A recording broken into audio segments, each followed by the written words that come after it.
Welcome to the Masters of Product Marketing. I'm thrilled to be joined by Priya Doti, VP of Product Marketing at IBM, a product marketer with a breadth of experience in the technology industry. Before joining IBM, Priya was the Senior Director of Solutions Marketing at CA Technologies and has also worked with the likes of Ogilvy Consulting, Samsung and Deloitte Consulting. So a huge welcome, Priya. Thanks so much for joining us. Really looking forward to learning more about market differentiation. Thank you for having me on. Oh no, it's our pleasure. Thank you so much.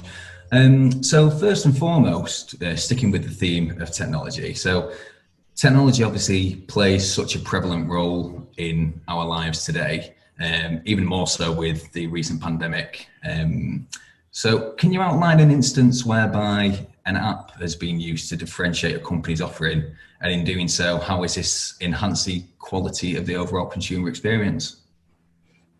Yeah, absolutely. And I think, really these days, right, everything is digital and we're ordering a lot online and we rely on, that last mile, if you will, to make, to ensure that all of the things we order online get to our houses and our places of residence. So this was an example, and again, it's a real life example of a customer that a client that I was working with at the time, who had a challenge with the customer experience. And the challenge was that the last mile was painful for customers. They had little control and visibility and transparency into what was happening with their deliveries.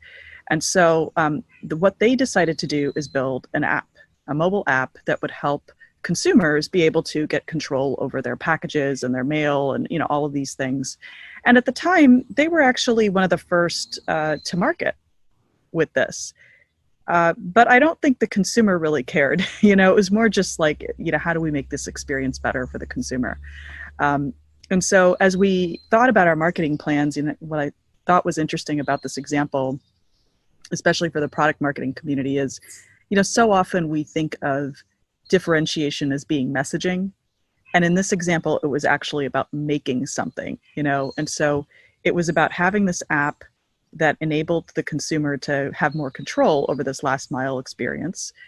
And then what we did in marketing is we said, okay, if this is what we need to do, let's take a step back and let's think about when a customer or a consumer is most likely to need this kind of service, which happens to be when there's a holiday season coming up, there's a lot of purchases being made, or maybe there's a recent, maybe there's the latest iPhone dropped, or maybe it's Valentine's Day and suddenly you're making a lot of high value jewelry purchases, for some folks.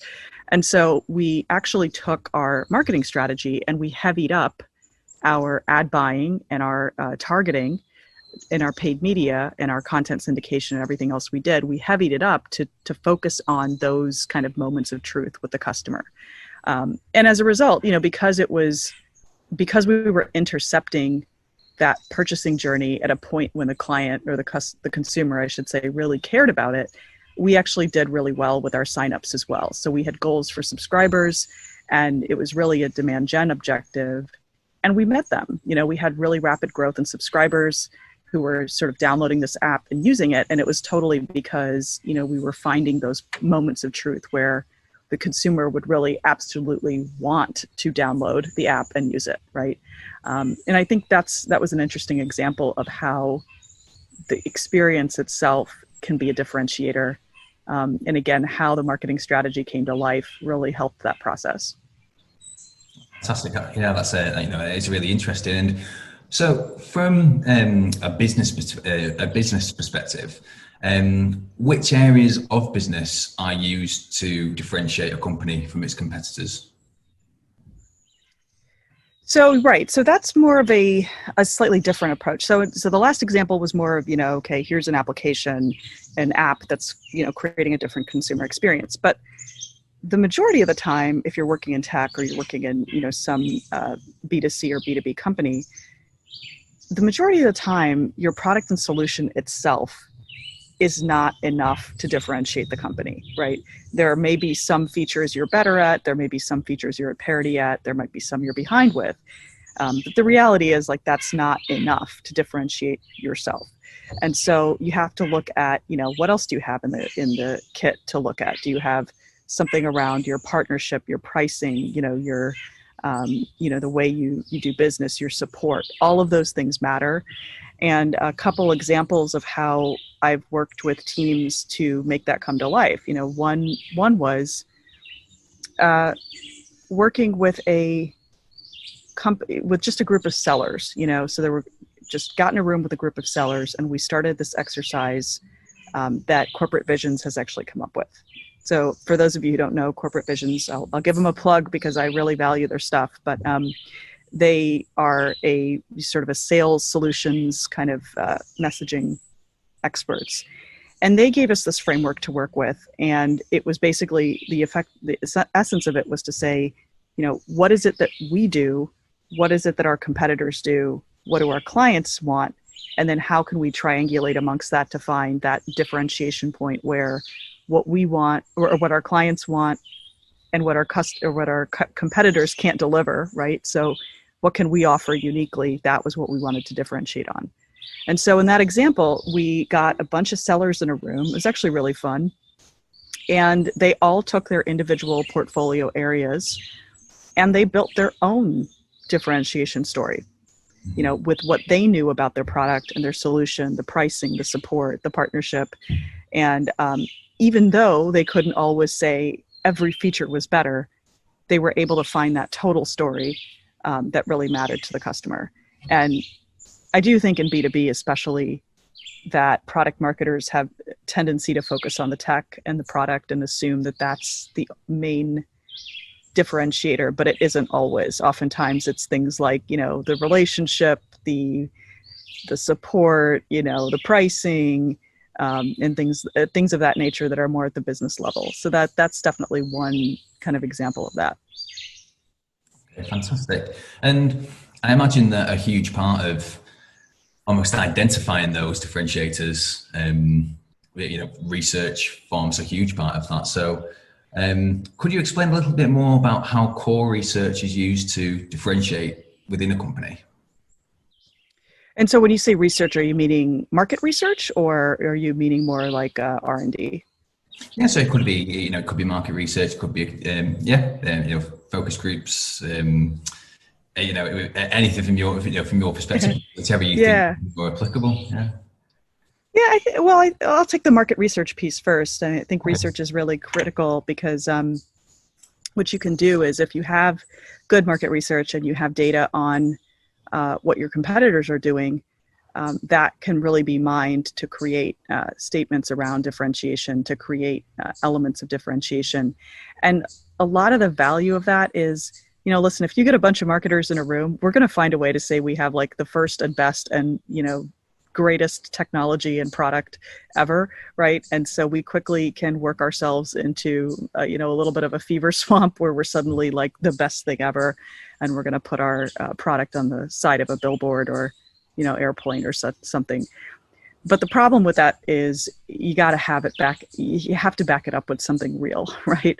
And so that's where the market research comes in. I think with focus groups, whether they're focus groups of your sellers, focus groups of your actual customers, consumers, really interesting nuggets can come out of that, as well as just doing the detailed work of digging into the competitive research that you have, and again, finding the insights that you can use to kind of mine to build a story out of and to build a differentiation story out of. So there's always something. Sometimes it's a matter of really digging for it, and other times it just appears. Mm-hmm. Yeah. And how common is it for just to for something just to appear and not have to dig too deep? I imagine that it must be amazing just to have that light bulb moment. I mean, I'm still waiting for my own, to be honest. But what is it like, seeing that process and seeing that process, go from A to B to C and end at this end destination?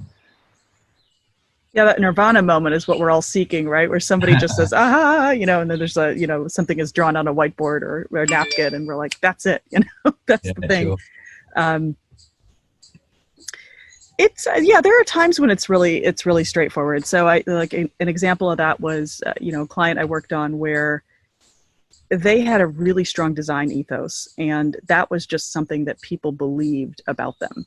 And so as we did our focus groups, we met with leaders and decision makers in different companies, and the thing that kept coming through those interviews was they had this really great design ethos in the consumer world, but the people we spoke to on the business side, the business people and decision makers we spoke to, they also felt that design, and they also appreciated it and had a lot of affinity for it. And so when we actually started working on their positioning, in one example, we were trying to position their healthcare solutions. And they had this very disparate set of technologies for healthcare. They had sort of like classic med tech, medical equipment.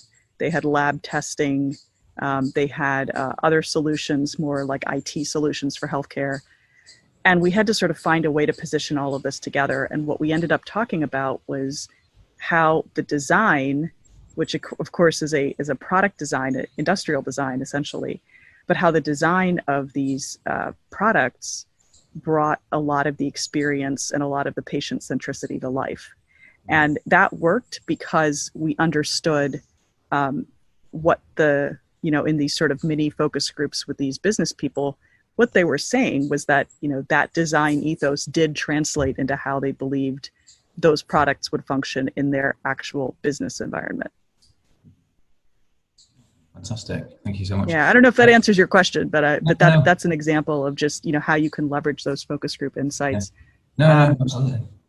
Maybe there's one other too I could think of where, there was a time when we did I ran a bunch of focus groups with small business owners. Mm-hmm. And the whole thing was around, how can we, again, it was, what would they care about with this new product or technology? And for the small business owners, what really came out was this notion of, for them, it was just about making every interaction unique and different and special. I mean, these are small business owners. They were mostly non-franchise, so they had their own sort of store format, their own kind of products, and they were everything from coffee shops to healthcare to barbershops. And for them, it was really about making the experience for that customer unique. Like every person who walked in the door, they just wanted it to be unique.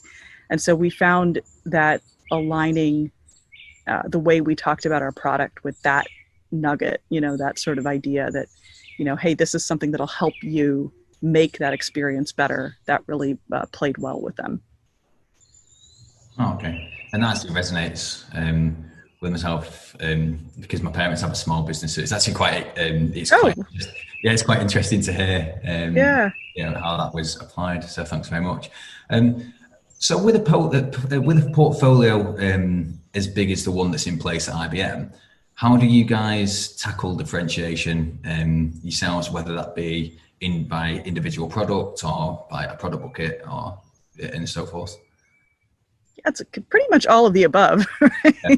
It's pretty much all of the above. I think one thing that makes IBM a little bit unique from maybe some of the smaller companies that you work with or that people work for who are listening to this is that we do have some really impressive research. We have this really hardcore R&D team, patents, all kinds of things. And so one of the things that's been super fun about my role at IBM is being able to listen and talk with some of these researchers and engineers and actually bring some of those technologies out and make those differentiating. And if you do it in an interesting and fun way, it can actually be quite creative. So that's been a process, but I think you can look at things like we've had technologies we work on, we've had researchers on for years, decades even sometimes, and they're really at the cutting edge and forefront of what's going on in the industry. And so that expertise can really be very powerful when it's brought to life in marketing, whether that is putting a subject matter expert, in front of a client, whether that is, getting them to be the voice for a blog or, a piece of media communication or a speaker at an event. I think sometimes just getting the coolness of those experts out and about makes a huge difference. So that's been really cool. Okay. Um, and when you're talking with the customer to understand what your area of differentiation is, do you have a rough quota of how many people that you typically like to speak with? And are there also any criteria that you have in place in terms of which customers in particular you aim to speak with as well? Well, I guess I'll answer this question more generally. I won't say it specifically to IBM, but I think, if you're doing focus groups or you're doing, in-depth interview type discussions, I would aim for at least between 3 to 5. And, depending on what you're targeting, you want to be really clear about who you're targeting, which of course is going to come from your business analysis. So are you targeting small businesses of a certain size? Are you targeting a certain consumer segment? So on and so forth. But you want to be really precise about that target and then make sure that the people you speak with are in fact in that target. And at least 3 to 5 people is a good starting point, just to get the core of what you're trying to learn. The other thing is you want to speak to people who actually have an opinion. So a lot of times you get these folks who are like, well, I really don't have an opinion on this, and that makes it difficult to really understand. Yeah, absolutely. It's almost a case of almost like a wasted exercise, isn't it? Really. So you need to make sure that you've got people, as you say, you've actually got something to say. And apologies in advance for what could be deemed to be a little bit of a loaded question, but what's your process like for actually identifying your differentiator in the first place? I think it's a lot of testing and learning, actually. It's sort of like, the industry, the key pain points that a client actually has, right? And then it's about saying, all right, based on those key pain points or key needs, what do we offer that is unique or different or interesting, right? So it's really like you take it piece by piece. What do they want? What can we offer that's unique? And I do think it's important to look at parity versus differentiation. So in some cases, it may be parity where you're just catching up, and that, may be technical debt. It may be you're behind on something, whatever it is, it's parity, right? You're getting yourself from where you are to where you need to be. And it's okay. It's okay to be at that point too. And you have to acknowledge it so customers understand, you have now made this jump. So that's part of it. And then the other part is actual differentiation, which is, maybe you have, 3 or 4 things in your brand that are unique. And of those, maybe 2 are parity items and 2 are differentiators. That's okay. That's kind of how you want to build it. But once you understand, what makes your brand, whether that's your company brand or your product brand, unique, you kind of want to stick with it. Right. So and start building equity, brand equity, product equity, customer mindshare. You want to kind of stick with it and continue to build that equity. Taking kind of a page from the brand world, right? People kind of know in their mind what your company stands for. And if they don't know, they'll find a place for it, right? They'll have sort of in their mind a shelf, if you will, of, okay, this brand stands for this brand stands for that. And so your goal is to try to put yourself on that shelf and make sure people know what you stand for. Yeah. At the end of the day, that's probably the most important thing. Mm-hmm. And I think sometimes where we get really tripped up is when, it's the classic, like, I'll just throw in everything. Yes, we're good at, X, but we're also good at Y, Z, and A, and B, and C, and D. And it's just too much, right? So it's about picking those things you want to build equity in and then just focusing on those. Yeah, absolutely. And in terms of trying to pinpoint an area, do you have any first or second hand case studies of times when there's been product differentiation which has gone wrong, and what learnings do you have from those experiences, if at all possible? Yeah, I'm thinking about an example of like maybe over rotating on one thing that led to, I could think of one. And it's not something I worked on directly, but I think an example would be just look at the iPhone, right? Mm-hmm. Look at the iPhone. So before the iPhone came along, at least in the United States, the network companies all said, all it matters is you have a good network. That's what we deliver. We deliver a good network. Customers want, the quality of the network more than anything else. And that was a case where a huge bet was made on the quality of the network. But what the industry didn't realize is how this saturated category of wireless phones, which people thought were sort of, they were saturated, everything had been thought of. And then all of a sudden the iPhone came out and it completely changed the industry. And people actually made decisions based on which network carried the iPhone. So that's an example of, differentiating on something that, the market changed, the consumer need changed, and suddenly the entire industry changed as a result.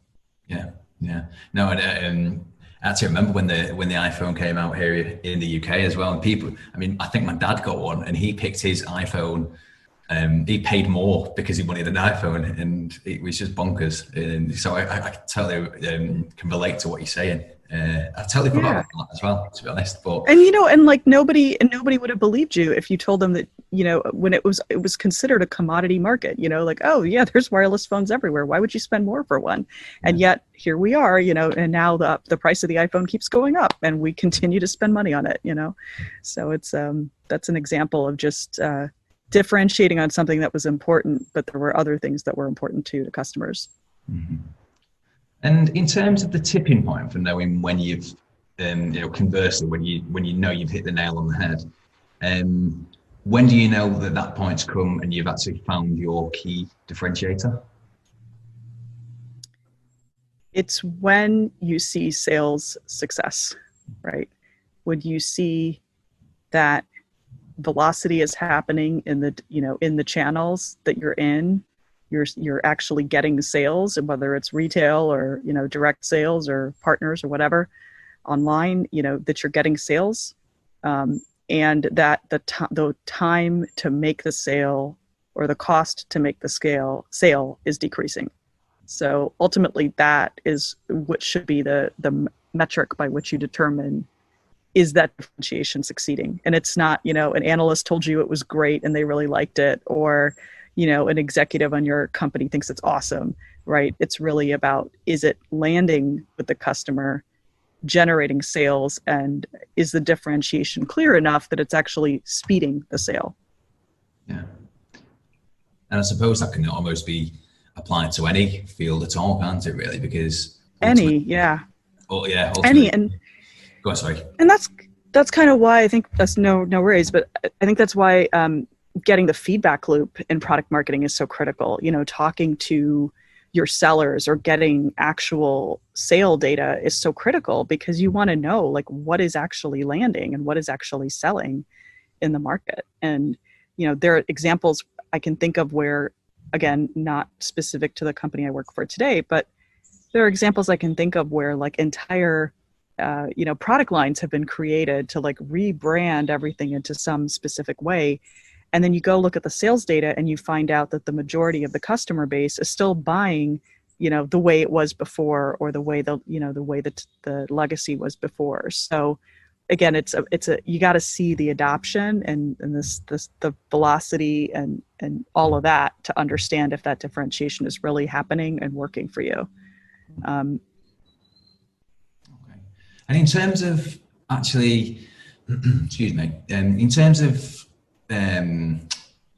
differentiation, the product differentiation itself at IBM, is that something that product marketing is responsible for? And if so, which other internal departments do you bring into the process? I like that question.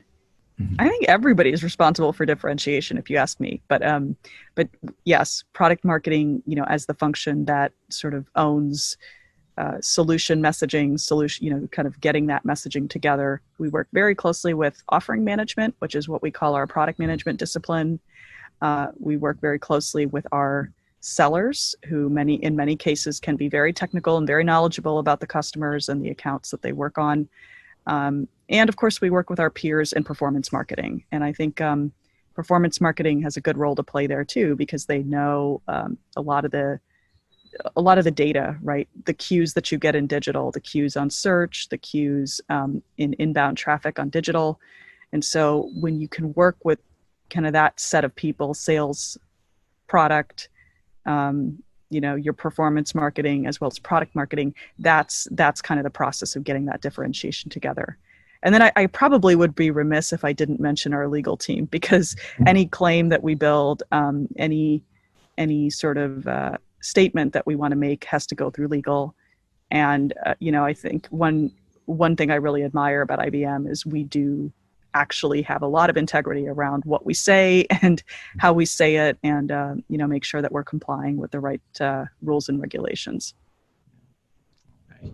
And in terms of companies that, in your opinion, are there any that you just look at and you think, wow, you've just absolutely nailed your product differentiation strategy? And if so, what is it about them that you admire so much? It's the companies that are category killers, the ones that sort of mythical company that creates the category. Those are the ones who nailed their differentiation, right? Mm-hmm. It's companies like Slack, right? There are so many tools out there to do instant messaging and group collaboration and group chat. And yet there's a term now that's, there's a verb and it's Slack, right? And the same could be applied for Kleenex or Clorox or Uber. There's all kinds of things like the app, the iPhone, right? So when you can get that product to really reframe and create a category and almost make a market, those are the kinds of things I think that are really, really interesting out there. And again, it's just like Slack is just one I think of all the time because I use it every day, just how amazing it is that this product that is essentially, in theory, it's a commodity, and yet it's really not, Yeah. Yeah. No, we use we use Slack as well, and it is just one of those tools that I had never used it up until March of this year, mm-hmm. and now I can't imagine my life without it. It's quite sad, really. So and it's amazing too, because I was reading about the Slack model and how they built their business, and what they figured out was they were like, well, we're not going to be another communication tool. We're going to help companies actually communicate better and differently. And we're going to sort of help them, change the way they communicate. And so, it's funny you're saying you're on it all the time and I'm on it all the time, right? Because we have changed the way we've communicated. We use less email now. I use less email now. And it's been great, especially now during a pandemic, to have this very informal way to have communications with other people, to just have a quick chat with them. So I have to really admire that they set out to be something different, and then they've actually achieved it. So in terms of the different factors that you can kind of throw together to try and differentiate a product, so such as quality of product, price, features, aesthetics, etc., which one would you say, or which ones, if there's more than one, are more favorable than others? From your angle?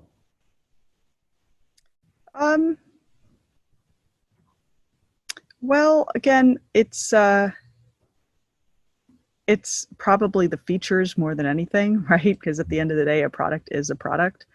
But it sort of depends on, the category too. If it's a super commoditized category, maybe price is the main differentiator. Mm-hmm. But I think the features matter a lot. It's the combination of the feature and maybe a dimension we haven't spoken about, which is actually the emotion. So what does that brand or product really mean for you, right? We think about that a lot in the consumer world, right?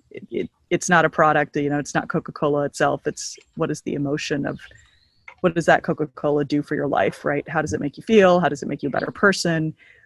Same for a lot of those consumer companies. So I think that has some legs in the B2B space too, right? You want to work with companies and buy products where it's going to make your life better, easier, and you can be more successful as an IT professional or a technology professional. So I think it's when you can put the product feature together with some kind of higher order emotional, non-rational benefit, that's when you've really got something there. And what's your experience of differentiating yourself and then, potentially having almost like a swarm of competitors coming in and copying your differentiator? Have you ever experienced that at all? I mean, it's, in one way, I guess that there's no way of preventing it, but what's your typical point of action? Is it a case of just re-differentiating yourself again, or by that point have you already like owned that particular differentiator? I think you have to assume that your competitor will try to copy you. So you have to just keep staying ahead of it. And if you've built, like in the example I gave at the beginning with the customer that had, this client that had built this mobile app, well, sure enough, their competitor came and built a similar app very soon thereafter. Mm-hmm. And so at that point, then the real differentiator was the experience, right? It was less about, oh, my competitor has this app and I do too. I suppose it's just a case of, you're going to go, or turning around to the competitor and saying, right, well, you can try and make it, on an 8 out of 10, but I'll go and make it like a 9 or a 10 out of 10. I don't know, just trying to give them in many ways, I suppose. Yeah, but that's actually a really interesting point too, because I think sometimes you get into these like feature wars, where you're like, well, let's just go head to head on features, and we have this one little tiny feature that's better, and it never lasts. You have to find something that's a little bit bigger and more important in the buyer's mind, which kind of goes back to what I was saying earlier about if you can find a way to have a slot in the buyer's mind of like who you are, what you stand for, then they're going to continue to come back to you, even if, one of those features is slightly at parity with your competitor.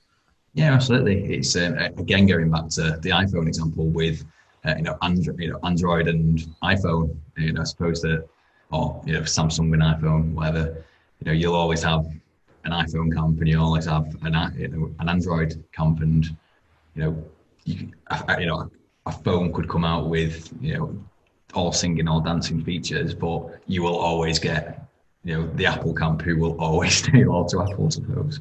And in that example, it's the ecosystem that keeps you in one place or the other, because once you've built up your, phone library with audio, music, whatever, that's it, you're set. Yeah, absolutely. Well, thank you so much for sharing your insights with us, Priya. It's been, fantastic. It's been an absolute pleasure meeting you. I've really enjoyed it. Unless there's anything else that you'd like to add at all. I would just say for the people who are listening, if you're still listening to this, I would just say, with differentiation, just keep at it. It's something you can't just do it once and then have it be done. It's a constant process, and it's a constant ongoing thing that a product marketer has to do. And I do find that it's also something that doesn't always come naturally. We get so busy in our day jobs as product marketers working on a specific launch or a specific sales play, or, a specific message that has to go out, or we're updating web pages. And so we sometimes get very in our silos where we focus a lot of our time on defining what the product is.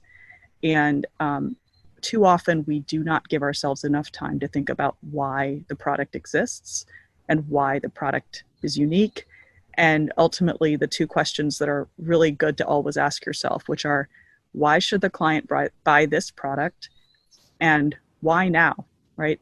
So as you're going through those launch projects or these sales plays or these web pages, it's always good to ask yourself those two questions, why buy, why now? And just keep that at the forefront. So, if you're managing a team or you're a manager of people, it's something you want to make sure you're asking of the people around you, that you're continually keeping that kind of mindset in the forefront. And if you're somebody who's evaluating work, you also want to be thinking about, when you evaluate that work, you want to think about, is that a criteria that you're looking at? Because too often again, as product marketers, we spend so much time just like crafting the perfect story and making sure it's all harmonized and everything kind of fits. and we do a fantastic job of defining, again, what it is we're offering, and not enough time, selling what it is we're offering. So that would be my one piece of advice in all of this, is just, you got to make time for this type of thing and be consistent about it, and in order to make it work. Okay. Oh, brilliant. Well, that's a great golden nugget of information to wrap up on. So thank you so much, Priya, and all the very best. Thank you for joining us on the Masters of Product Marketing. Thank you so much, Lawrence. It was really fun. And if anybody has questions, you can always reach me on LinkedIn or Twitter, or for yourself, maybe Slack. Yeah, absolutely. Thank you very much, Priya. Thanks. Thank you very much. Take care. Cheers. You too.